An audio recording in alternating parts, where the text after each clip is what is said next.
On the news, gas explosion causes fire outbreak at Mobile filling station, Ikeja.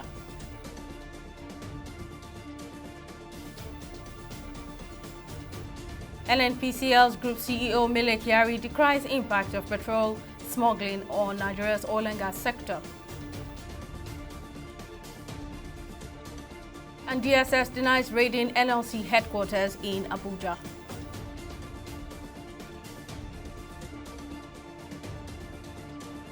For joining us on News Now on TV360 Nigeria. I'm Simisola Atigun.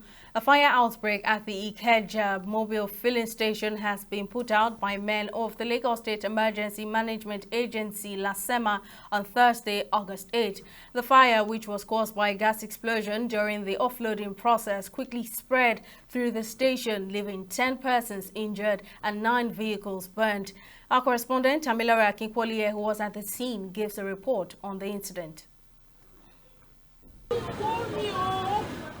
Thick black smoke filled the air as officers of LASEMA struggled to put out what's left of the fire at the mobile filling station in Ikeja, Lagos State.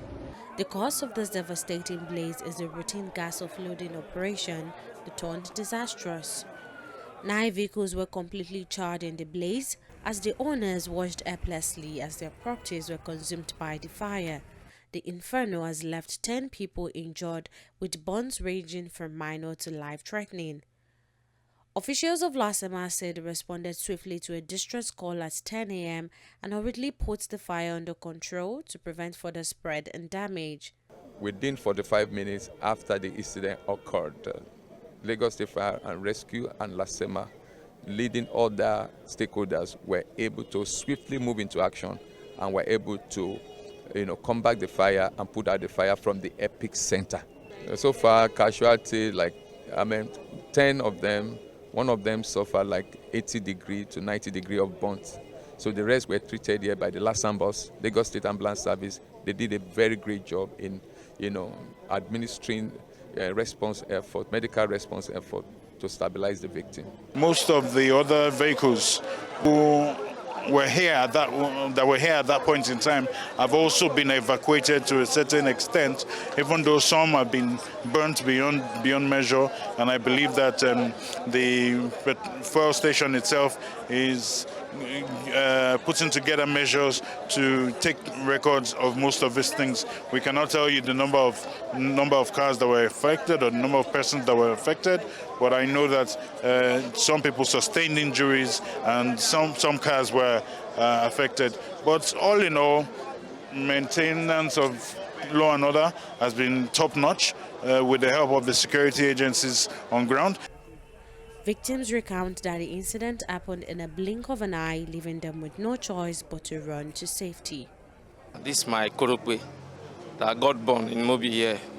I came here early this morning to buy a fuel, so I was on queue. I've already bought the fuel. I wanted to pull out. All of a sudden, this gas tanker was discharging gas. All of a sudden, the crowd just changed. We started seeing smoke. Everywhere was full of crowd of smoke. So those fuel attendants now, they started telling us that we should calm down, we should calm down, we should not panic, we should calm down. All of a sudden, we just hear boom. The thing just exploded. The fire now started everywhere, just catch fire. So the process of escaping, I wanted to reverse out. One car was blocking me. I wanted to dodge the car. Before I should dodge the car and put it for reverse again, the fire now entered the vehicle and then fly and jump out. What happened this morning was, I would say it's from the gas. So you get one of the staff, maybe say carelessness, opened the gas, the thing started pouring out. I know fuel is there. So you get a car. So the thing just, pop out unknowingly. And the worst part is that when the thing started, there was hold up, massive hold up here. The firefighter came as soon as they could. When we tried calling, they came as soon as they could. But the only people that came a bit late was the ambulance. As you can see behind me, the aftermath of the situation is devastating as there are charred vehicles and debris scattered everywhere. Now the firefighters and the rescue team are still on ground to ensure that the premise is vacated and the fire is completely extinguished so that no further harm can be caused. Tamilore Akinkole, TV 360, Lagos. Amid the various challenges bedeviling Nigeria's oil and gas industry, the Group Chief Executive Officer of the Nigerian National Petroleum Company NNPC Limited, Mele Kyari, has decried the impact of petrol smuggling on the sector. Kyari spoke on Wednesday in Abuja when he appeared before an ad hoc committee investigating allegations of economic sabotage in the petroleum industry led by Senator Opeyemi Bamidele. The NNPCL boss says he has faced undue media attacks over the negative impression that the company is sabotaging the nation's economy. This next report has details. Back in July, the Senate had constituted an ad hoc committee to investigate the importation of hazardous petroleum products and dumping of substandard diesel into the country. The committee members, led by Majority Leader of the Senate, Opeyemi Bamidele, are gathered at the National Assembly Complex, Abuja, for an interactive session with individuals and companies in the petroleum industry. In his presentation, the Group CEO of the NNPCL, Mele Kyari, who lamented the dire state of the petroleum industry, assures that personnel of the company are not involved in the importation of substandard petroleum products into the country. See what's happening in the media. Targeted personal attack on my person, on the institution. And we all know how this works. They are deliberate, they are calculated, so that create the impression that the NNPC Limited and our leadership are doing anything to create economic sabotage in our country.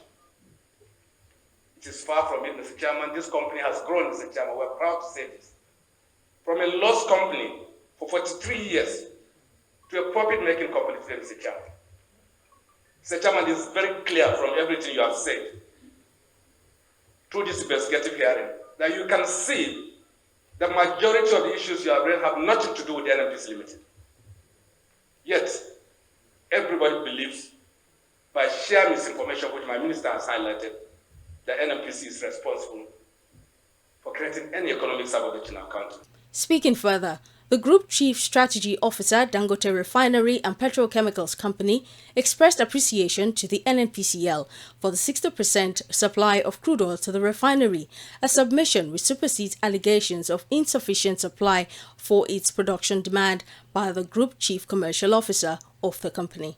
We count on support of the committee, the regulators and other stakeholders to ensure that the refinery succeeds, because if it does, aside from the other obvious benefits, like FX generation, job creation, and the rest.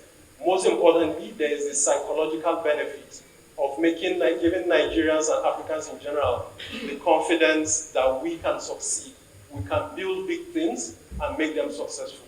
In his remarks, President of the Independent Petroleum Marketers Association of Nigeria, IPMAN, sought the support of the federal government to make the petroleum sector a level playing field for foreign investors.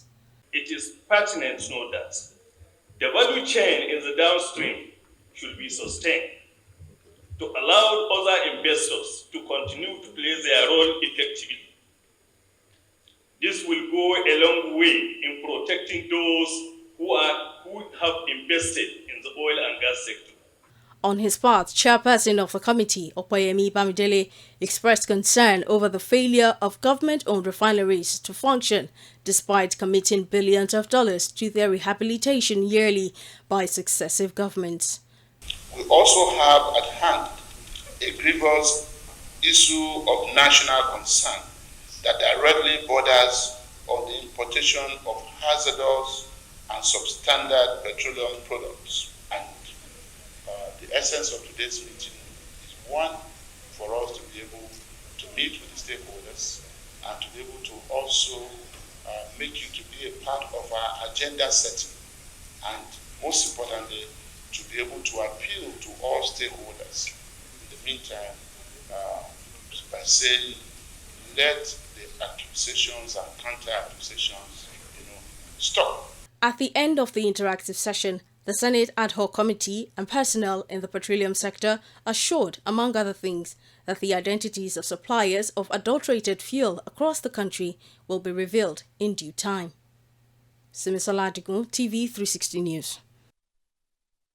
The Department of State Services DSS has denied raiding the headquarters of the Nigeria Labour Congress NLC in Abuja following accusations that heavily armed security personnel had stormed the Labour House in the early hours of Thursday, August 8. In a statement by the spokesperson of the NLC, Benson Opa, the invading troop claimed that they were looking for seditious materials used for the hashtag End Bad Governance protest, which began on Thursday, August 1.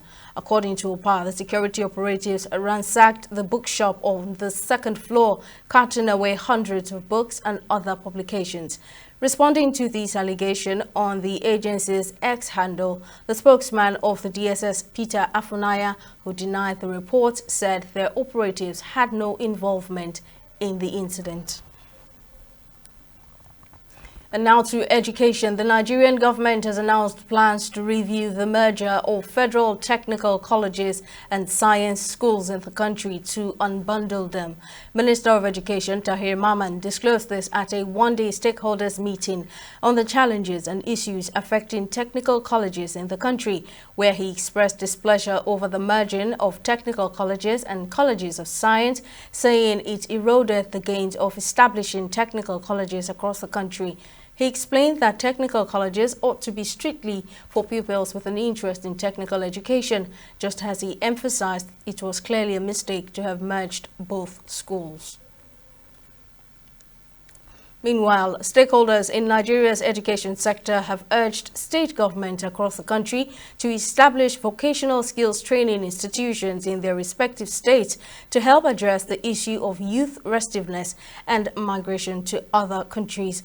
This was as they appeared before the Committee on Federal Polytechnics and Higher Technical Education to make input on proposal of 3 bills to establish vocational training centers in Kano and a National Commission for Polytechnics.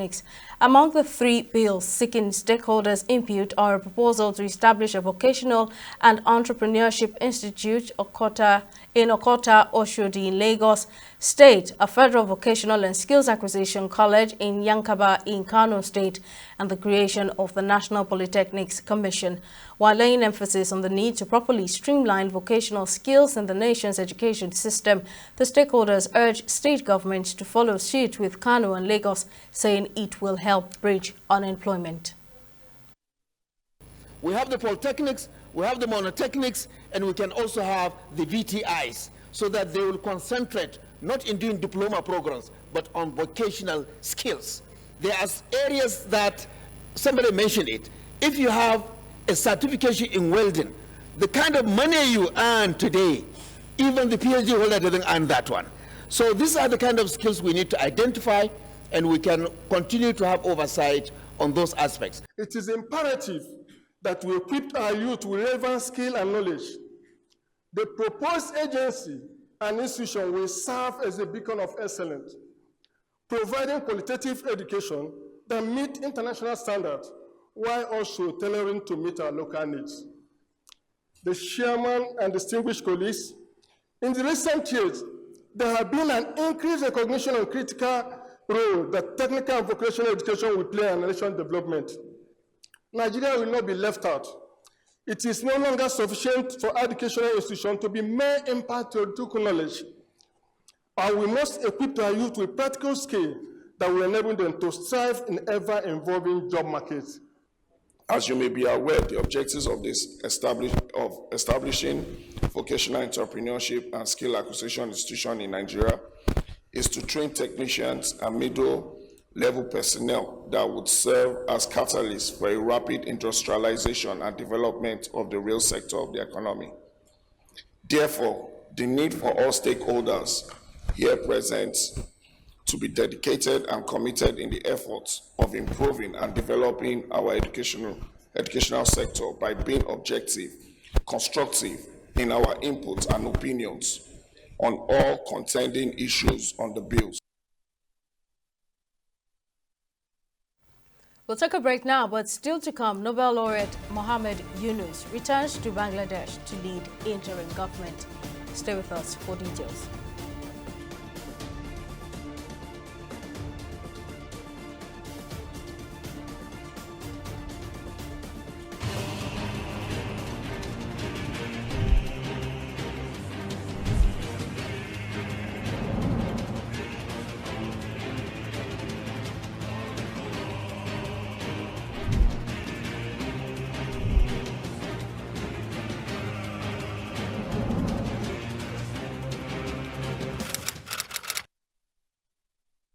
In the last 3 years, we have built a multi-purpose center, which is the envy of all in our constituency.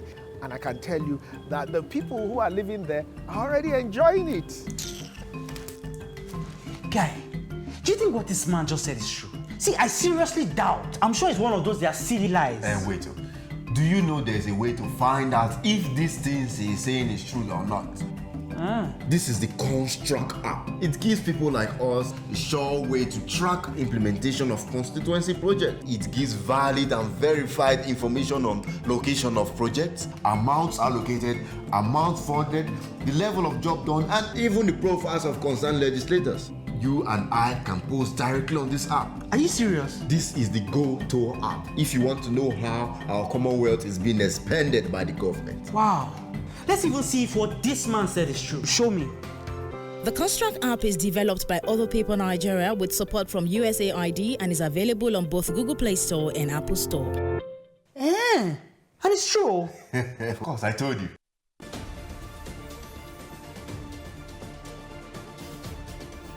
Welcome back. Here's a recap of our top stories. A fire which broke out at the Ikeja mobile filling station has been put out by men of the Lagos State Emergency Management Agency LASEMA on Thursday, August 8. The fire, which was caused by a gas explosion during the offloading process, quickly spread through the station, leaving 10 persons injured and 9 vehicles burnt. We also told you that the Group Chief Executive Officer of the Nigerian National Petroleum Company, NNPC Limited, Mele Kyari, has decried the impact of petrol smuggling on the sector. Kyari spoke on Wednesday in Abuja when he appeared before an ad hoc committee investigating allegations of economic sabotage in the petroleum industry led by Senator Okoyemi Bamidele. The NNPCL boss says he has faced undue media attacks over the negative impression that the company is sabotaging the nation's economy.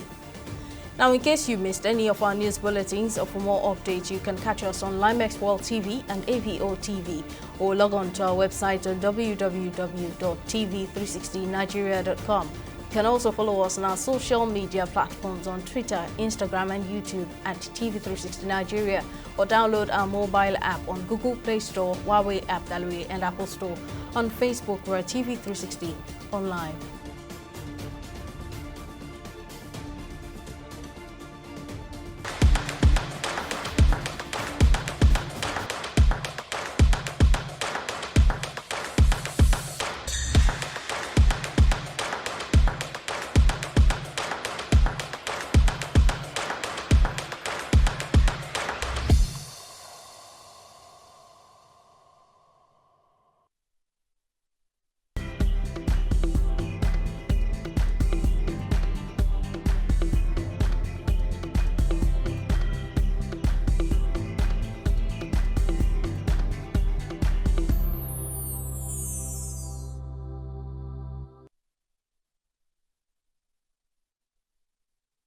Well, let's now join Victoria Akonde for more latest happenings in the world of business. What's the latest, Victoria?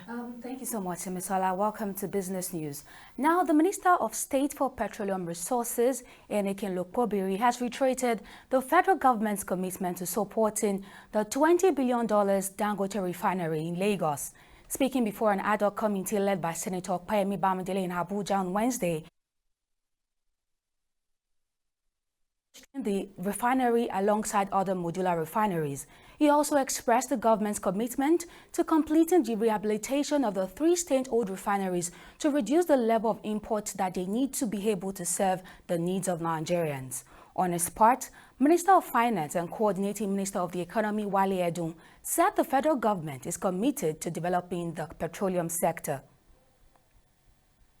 There is a commitment to dealing with these issues, and the focus also remains in the oil and gas industry in improving incentives. Already, Mr. President has signed some executive orders which have meant that oil and gas investments, particularly in the gas sector, have started to flow back. We saw a $500 million investment just a couple of weeks ago, and we are told that about $7 billion, there was a $500 million investment already made, and around $7 billion on the sidelines, waiting for the correct investment environment.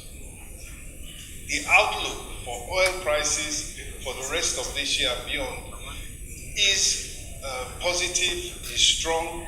We expect the price of oil to stay relatively high, and so we must seize this opportunity. Amongst other things, we must seize this opportunity to maximize the whole oil and gas sector value chain. We are committed as a country, to ensuring that we'll complete the rehabilitation of those refineries so that we can reduce the level of import that we need, to be able to serve the needs of Nigerians. We're also committed to supporting Dangote refinery. We are committed to supporting the modular refineries, and we have been resolving whatever issues that are brought to our attention from time to time. Still on business, the Central Bank of Nigeria says it has auctioned $876.26 million to end users whose bids were submitted by 26 commercial banks in the Apex Bank's latest attempt to strengthen the ailing naira. The CBN said this in a statement posted on its website on Wednesday and signed by the Director of the Financial Markets Department, Omolara Duke. According to Duke, the auction process was conducted on August 6, 2024 to enhance foreign exchange liquidity in the market, alleviate demand pressure, and support price discovery in alignment with the Apex Bank's objectives. And we're back with stock market reports.